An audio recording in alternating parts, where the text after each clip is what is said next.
नमस्कार साथियों, आज के हमारे अध्ययन का शीर्षक है branch of geology and scope of geology, यानी भूविज्ञान में कौन कौन सी शाखाएं होती हैं जिसका हम अध्ययन की सुविधा के लिए अध्ययन करते हैं। तो सबसे पहले हम जियोलॉजी के बारे में देखते हैं। भूविज्ञान क्या होता है? भूविज्ञान या भौमिकी का तात्पर्य पृथ्वी का विशेष अध्ययन है। वैसे भूगोल के अंतर्गत भी पृथ्वी का अध्ययन साधारणतः किया जाता है, लेकिन इन दोनों में स्पष्ट अंतर है।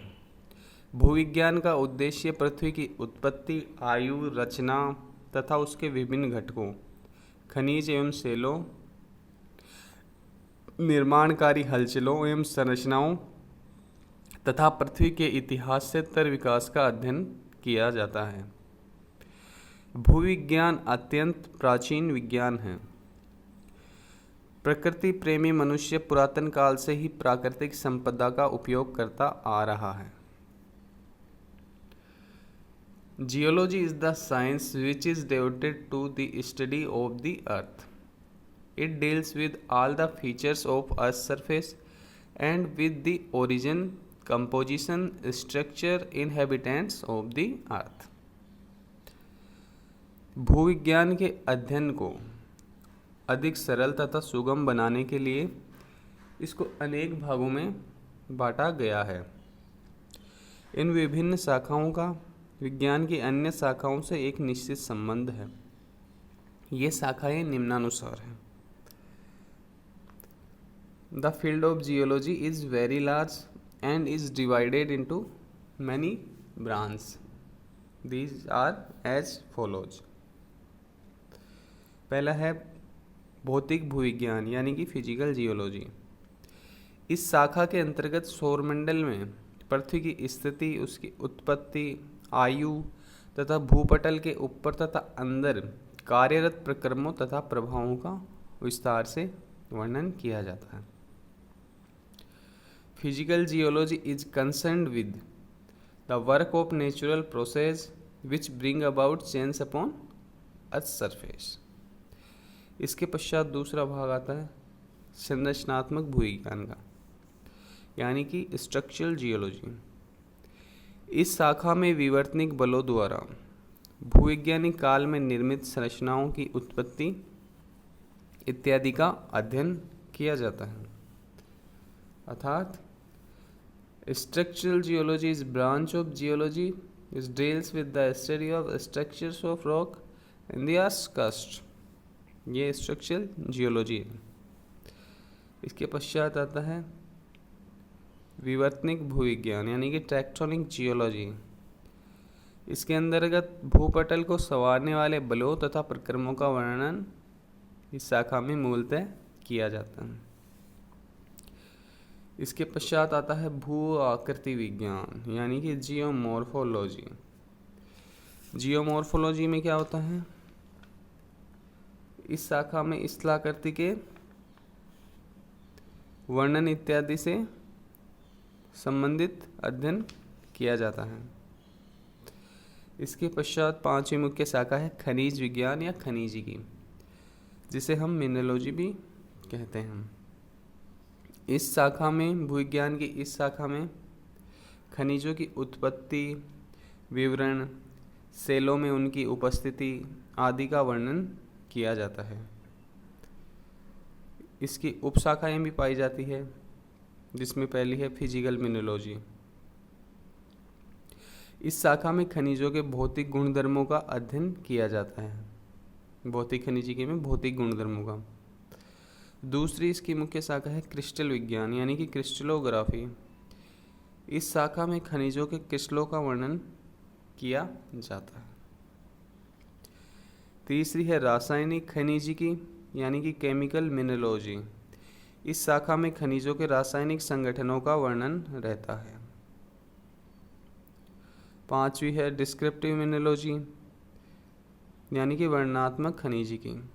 इस शाखा में खनिजों का विस्तृत वर्णन किया जाता है।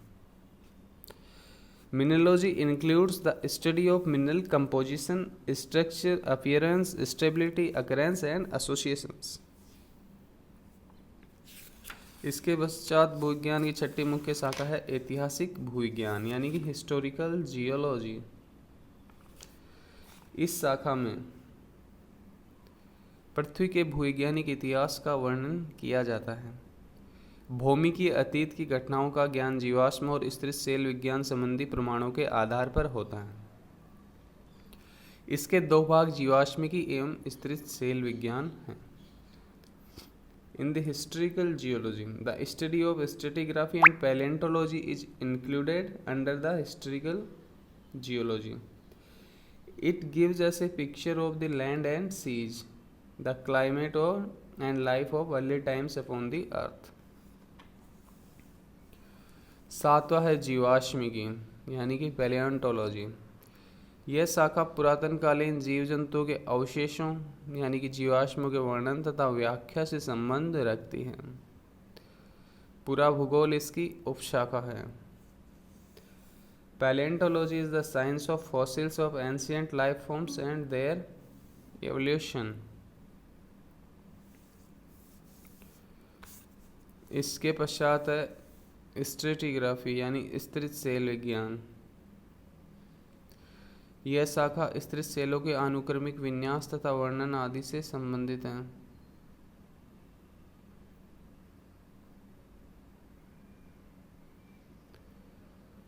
इसके पश्चात आता है आर्थिक भूविज्ञान यानी कि इकोनॉमिक जियोलॉजी।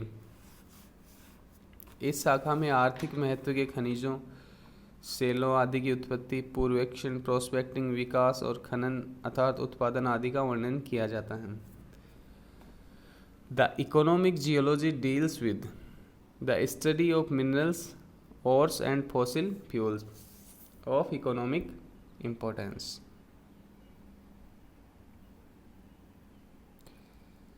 इसके पश्चात आता है सेल विज्ञान या शैलिकी, जिसे हम पेट्रोलॉजी कहते हैं। यह शाखा भूपटल के अनिवार्य घटकों, सेलों की उत्पत्ति, गुणधर्म, उपस्थिति की अवस्था आदि के विस्तृत विवरण से संबंध रखती है। The discussion of the different kind of rocks is known as petrology.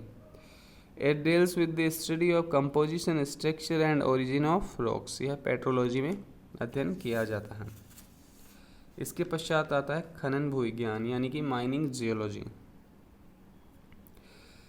इस शाखा में आर्थिक महत्व के खनिजों और सेलों के खनन का वर्णन किया जाता है। This branch of geology is concerned with the study of application of geology to mining engineering. इसके पश्चात आता है इंजीनियरिंग भूविज्ञान यानी इंजीनियरिंग जियोलॉजी। इस शाखा में बांध, पुल, सुरंग, रेल आदि के निर्माण के भूवैज्ञानिक पक्ष का वर्णन किया जाता है। साथ इसमें भूमिगत जल का भी वर्णन किया जाता है। The engineering geology includes the study of application of geology to civil engineering. इसके पश्चात आता है मैराइन जियोलॉजी यानी कि सामुद्रिक भूविज्ञान। इस शाखा में समुद्र गर्भ के भूवैज्ञानिक सर्वेक्षण का वर्णन किया जाता है। इसके पश्चात आता है भू रासायनिक यानी जियोकेमिस्ट्री। इस शाखा में मिट्टी, खनिज तथा सेलों का रासायनिक अध्ययन किया जाता है। इसके पश्चात आता है भूभौतिकी यानी जियोफिजिक्स।